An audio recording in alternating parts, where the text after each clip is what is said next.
दोस्तों, आज की वीडियो बहुत ही ज्ञानवर्धक है। इस वीडियो को देखने के बाद यह सीख मिलने वाली है कि किस तरीके से इंसान विपरीत परिस्थितियों में अपनी खराब से खराब दैनिक परिस्थितियों से बाहर निकलकर सफल इंसान बन सकता है। आज की वीडियो में मैं आप लोगों को 5 दलित अरबपतियों के बारे में बताने जा रहा हूँ, जिन्होंने जीरो से शुरुआत किया और आज भारत के ब्रांड बने हुए हैं। तो दोस्तों, अगर आप चैनल पर नए हैं तो चैनल को सब्सक्राइब कर लीजिएगा। तो चलिए वीडियो को शुरू करते हैं। दोस्तों, पहले नंबर पर हैं भगवान गवई। भगवान गवई का जन्म महाराष्ट्र के बुल्डाना जिले के सिंदखेड़ा तहसील के राहिरी गांव में हुआ था। उनके पिता एक बेलदार थे तथा माता खेती का कार्य करती थी। उनका जन्म जुलाई 1955 में हुआ था। दोस्तों, ये 3 भाई और 1 बहन थे। भगवान गवई जी के पिता की मृत्यु जब भगवान गवई बहुत छोटे थे उसी समय हो गई, इसलिए उनका बचपन बहुत ही कठिन परिस्थितियों में गुजरा और उनकी माता मजदूरी का कार्य करती थी, तो वह मजदूरी करके किसी तरह अपने बेटे को यानी भगवान गवई को पढ़ाई। भगवान गवई पढ़ने में बहुत तेज थे। उन्होंने अच्छी शिक्षा हासिल की और उसके बाद उनको HP कंपनी में जॉब लग गई, लेकिन जाति पीछा नहीं छोड़ती। भगवान गवई के साथ बहुत भेदभाव होता था। उनके पास नॉलेज तो बहुत अच्छा था, कंपनी को उनसे फायदा भी बहुत होता था, लेकिन जो उसमें कर्मचारी थे उनके साथ भेदभाव करते थे, जिससे वह परेशान होकर HP कंपनी से रिजाइन कर दिए और आगे चलकर उन्होंने अमेरिकी कंपनी में जॉब पकड़ लिया। अमेरिकी कंपनी में जॉब पकड़ने के बाद वो अमेरिका चले गए और अमेरिका पहुंचने के बाद उनको अपने काबिलियत पे भरोसा था। उनको लगा कि मैं खुद की कंपनी डालकर इसको आगे बढ़ा सकता हूँ। तो बाद में उन्होंने छोटे छोटे तेल की कंपनियों से कांटेक्ट किया और तेल का व्यापार करने लगे। फिर कुछ दिनों के बाद उन्होंने अपने बेटे के नाम पर यानी कि सौरभ एनर्जी के नाम पर अपनी कंपनी का नाम रखा और उन्होंने रबर, सल्फर, तेल और तमाम प्रकार के बिजनेस में हाथ आजमाया और सफल हो गए और आगे चलकर अरबपति बन गए। दोस्तों, दूसरे नंबर पर है कल्पना सरोज। कल्पना सरोज का जन्म महाराष्ट्र के रोपड़ खेड़ा में हुआ था और उनके पिता हवलदार थे। कल्पना सरोज की शादी 12 वर्ष की आयु में हो गई थी, लेकिन शादी का अनुभव बहुत ही बुरा रहा और उनके ससुराल से उनका सामंजस्य सही नहीं बैठ पाया, तो अपने पिता के घर वापस आ गई और उसके बाद वह अपने चाचा के साथ मुंबई चली गई और मुंबई में सिलाई का कार्य करने लगी, लेकिन सिलाई का काम उनको नहीं आता था। इस वजह से कंपनी मालिक ने उनको सिलाई का कार्य नहीं दिया, उनको धागा छाटने का काम दिया था। धागा छाटने का सिर्फ उनको 2 रुपए मिलता था।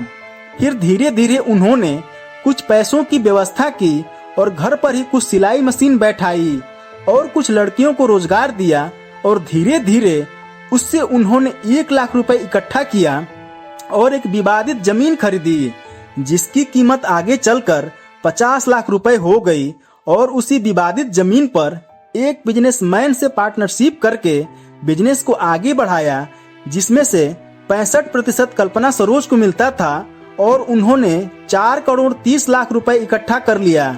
फिर आगे चलकर कर्ज में डूबी हुई कंपनी कमानी ट्यूब से जुड़ गई और 2006 में उसकी मालकिन बन गई। 2013 में उनको पद्मश्री से सम्मानित किया गया। दोस्तों, तीसरे नंबर के दलित अरबपति हैं राजा नायक। दोस्तों, कर्नाटक में जन्मे राजा नायक 4 भाई बहन थे और वो अमिताभ बच्चन की फिल्म देखते थे और उनसे बहुत प्रेरित थे। उन्होंने अमिताभ बच्चन की जीवनी को पढ़ा था कि किस तरह से अमिताभ बच्चन इलाहाबाद से भागकर मुंबई गए थे और सफल हुए थे।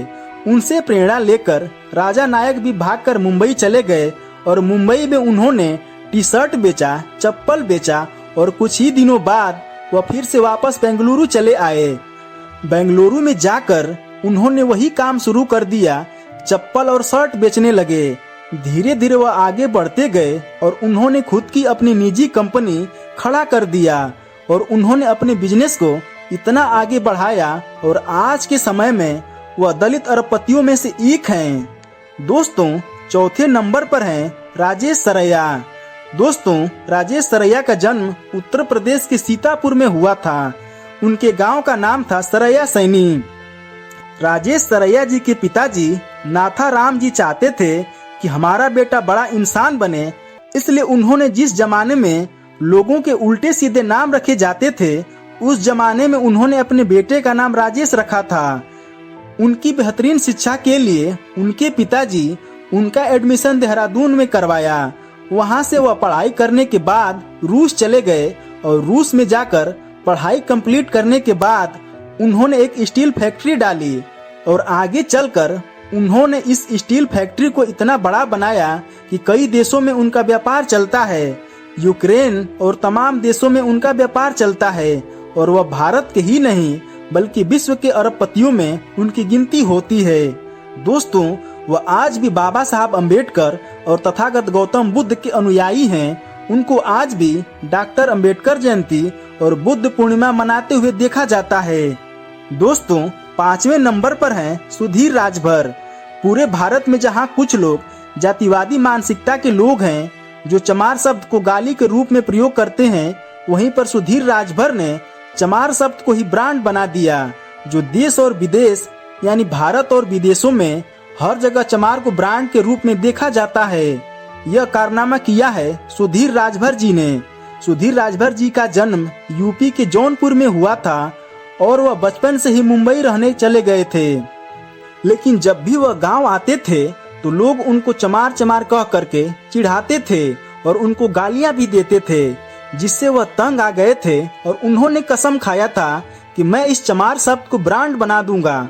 और उसके बाद वह मुंबई पहुंचते हैं और मुंबई जाकर वह बैग बनाते हैं, चमड़े का बैग बनाते हैं, लेदर का बैग बनाते हैं और उस पर लिखते हैं चमार।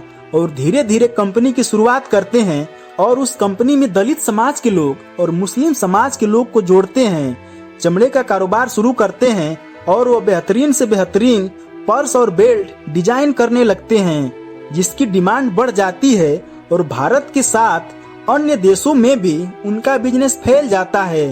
और दोस्तों, कहते हैं ना कि मान लो तो हार है और ठान लो तो जीत है, तो सुधीर कुमार जी ने करके दिखा दिया और चमार शब्द को ब्रांड बना दिया और इस समय वह भारत के अरबपतियों में शामिल हो चुके हैं। तो दोस्तों, आप लोगों को यह जानकारी कैसी लगी कमेंट करके बताइएगा और साथ ही वीडियो को लाइक करके चैनल को सब्सक्राइब कर दीजिएगा। वीडियो देखने के लिए आप लोगों का बहुत बहुत धन्यवाद।